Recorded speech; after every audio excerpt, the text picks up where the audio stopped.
Now on the APEC VIP hotline, cutting-edge training for the serious athlete, apecgo.com. Joining us now from NFL.com and the NFL Network, Ian Rapoport. How you doing, Ian? I'm good. How are you? Doing very well. Thanks for coming on with us. We appreciate it. It just so happens that the game that we're interested in, that we carry on 99.3 Talk FM on Sunday, is the Cowboys-Bengals. You're in Cincinnati right now, hanging out with the Bengals this morning. What's the story there?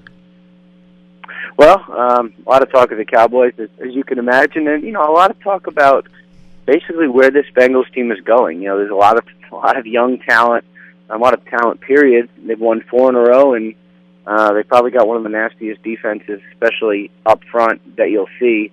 So a lot of today was kind of spent looking at how they do it and meeting some of the guys like you'll be hearing about on Sunday, like Geno Atkins and other such kind of important players for the Bengals. Looking at the Cowboys and their offensive line problems, and you talked about Geno Atkins, this looks like this is the worst-case scenario for the Cowboys going in and playing against a front seven like Cincinnati has. Yeah, and actually it's kind of worse even than that for the Cowboys, especially if Nate Livings is not able to go. He missed practice Wednesday, missed practice Thursday. He's been good in the middle. He's been certainly big and physical, and having a backup go against Geno Atkins, a guy with 9.5 sacks, and really as disruptive as you could be as an interior defensive player, that's not good for the Cowboys. And but the only thing that I think Cowboys fans could probably take some solace in is that Tony Romo is better when he's pressured. It seems he can get out of the pocket, when he can move around, when he's forced to create. There are some things that make him better as a football player, and nobody wants to be under pressure, but it seems that's when Romo thrives, and I think we'll get a chance to see that on Sunday. You were talking about where these Bengals are going. For the longest time, the Bengals organization was viewed as being one of the worst in the NFL. Maybe the Cowboys organization might be the worst now, but what has changed? What's the difference now? Mike Brown's still running things the same way he's always run them. How is it this team is competitive and actually in a playoff hunt now? Yeah, it's interesting how it's happened. I think what stands out to me is just this team's discipline. As far as the front office goes, they had Carson Palmer dangling out there, sitting out, refusing to show up, saying he would retire, and instead of taking a bad deal for a starting quarterback, they just hung on, and finally, it was the Raiders who said, "All right, we'll take him," and it ended up getting him. 2 first-round picks, basically, and that's pretty good. And I think that's the way they've done things. They don't overpay. They make sure they get their money's worth, and they built around a young team. Now, can they keep them together? That's sort of a different thing. But they've accumulated picks. They've been smart. They chose a good quarterback, and they're looking pretty good right now. What's funny, too, is that the Bengals, like the Cowboys, are not afraid to take a chance on a head case from time to time, but their head cases don't go nuts on them like Dallas's do. Well, some of them do. Chad Johnson, yeah. Ocho Cinco did that pretty nicely. I'm not sure you could go more nuts than he did.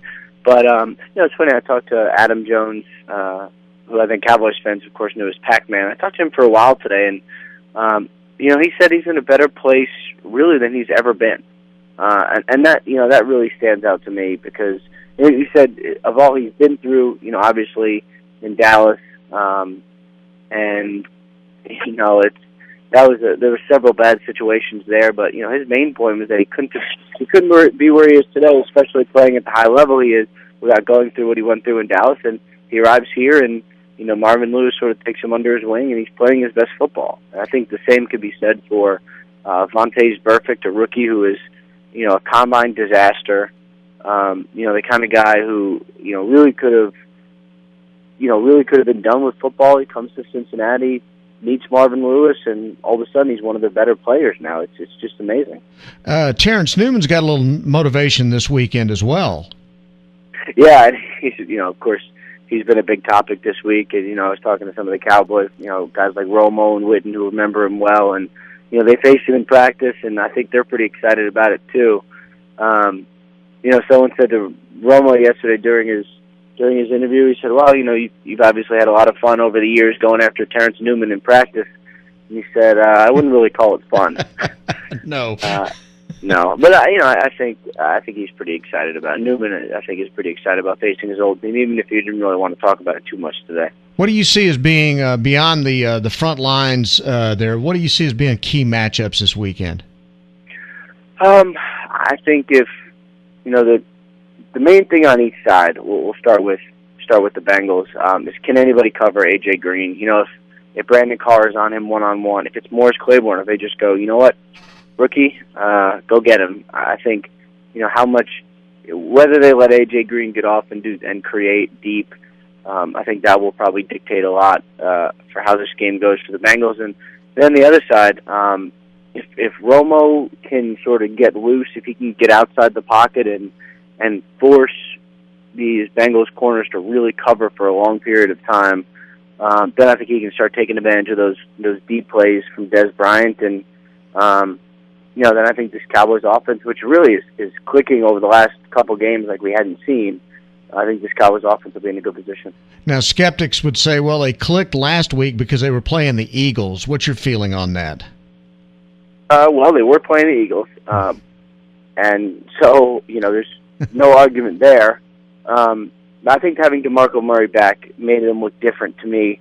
Remember, they also clicked in the second half against the Redskins, second half against the Giants. I mean, we've really seen signs of this offense doing what it needs to do, and now DeMarco Murray is getting healthy and healthier, and I think it's only going to get better. I mean, as long as this offensive line is solid, I think it's only going to get better. Looking at the NFC East overall, we're sitting here picking games this week, and I've never seen more people picking a 6-6 Washington team over a 9-3 Baltimore team. I mean, are just people just blinded by RG3 star power right now, or is that a good pick? Well, I mean, they've also won 3 in a row now, and I mean they're a hot team, and part of the reason is I don't really see someone is going to stop RG3 at some point. Someone's going to force him into some bad picks. I don't know where it's going to be. Like, I don't know who it's going to be. I don't know how it's going to happen. I mean, that's really the problem. It's like he's going so well that it's not just me saying, well, I don't know if he can be stopped. It's saying I don't even see how it's going to happen. That's how good he's been, and I think they're probably going to win too. I really do. I think they got it rolling pretty good right now. With Pierre Garçon back, I mean, it's just a different team. It's driving Cowboy fans crazy to think that Danny Snyder and the Redskins could end up in the playoffs, and it's a well-coached team with a running game, a hot young quarterback. The defense is playing pretty well right now. I mean, it's just a perfect storm right now for Cowboy fans. Their heads are exploding. Well, it's important to remember that they're in the same exact position as the Cowboys. And guess what? The Cowboys are going to have a very real opportunity to have a say in what the Bengals do in the postseason because they play each other in the last game of the season. So whatever frustrates Cowboys or Cowboys fans, they can exact that frustration on the Redskins. I mean, they have every opportunity to say, you know what, we don't want that team in the playoffs, so we're going to beat them, and I think it'll be fun that last game of the season.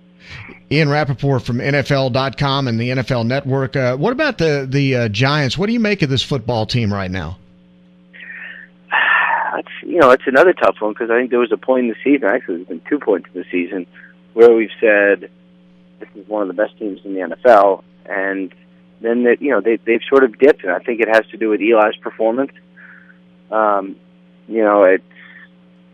It's just the way they took it to the Packers. I was there on Sunday night. They looked like a team that you really couldn't beat, and then even before that they lose to the Bengals, and they look like they can't do anything.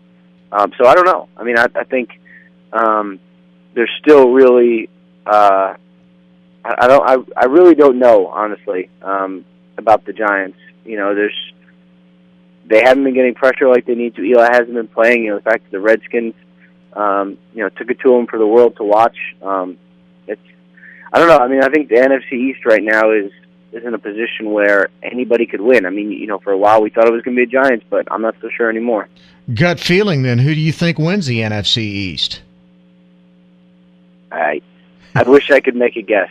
I honestly, I mean, I have no idea. I think I think I think it's very possible for all of them to be 7-6 heading into next week, and that's just crazy. Wow, that is nuts. All right, I want to ask you a couple other things. Roger Goodell comes out this week talking about the idea of eliminating kickoffs. What's been the what have you heard about that and the backlash or the response to that idea? There's been some backlash. I think anytime there's anything new, there's always backlash. I mean, that's when you propose dramatic change. Everyone always goes, whoa, that's crazy. How could you say that? And then at some point you go, all right, I can understand that. So it is crazy. It sounds nuts. But he's very serious about safety. I mean, he really is. I don't know. I mean, kickoffs there's probably 3 exciting kickoffs this season, maybe 5. I wouldn't really miss them if they weren't there. It'd be weird, but, I mean, if it saves a guy from a bad injury, if it helps a guy's health, I mean, I wouldn't really miss them. None of them are really that exciting anyway, except for a couple of years. So whatever. All right, and then lastly, I'd like to get your take on the Texans and the Patriots, which I know you listed as like the top game to watch this weekend. I think the Patriots will win. I really do. Mostly because when Tom Brady gets on this kind of roll that he's on, he's really hard to stop. I mean, it doesn't. Julian Edelman's out for the season. Gronk is out till the playoffs. Hernandez has been banged up. Dante Stallworth is back there. Who cares? It's the same. It's different guys. It's the same offense. And this is what Tom Brady's been doing for years. He has had issues in the past with getting passes batted down, which does not seem to bode well against the Texans. But they've been practicing all week throwing against tennis rackets. So I think they'll be ready. I think it would be difficult for me to imagine the Patriots losing this one. Are you a believer in this Texans team? Yeah. Oh, yeah. I am. I mean, I think it'll be these two guys in the AFC title game. It's just, I think it'll probably be a home field advantage for the Texans, and obviously that's a little bit different. But I think this time the Patriots will get them. All right, very good. Hey, Ian, thank you very much for coming on with us today. We really appreciate it. We love reading your work and watching you on the NFL Network, and thanks for coming on. All right, thanks for having me. Good talking to you. Ian Rapoport from NFL.com and the NFL Network on Bryan Houston Sports Radio Live on 99.3 Talk FM.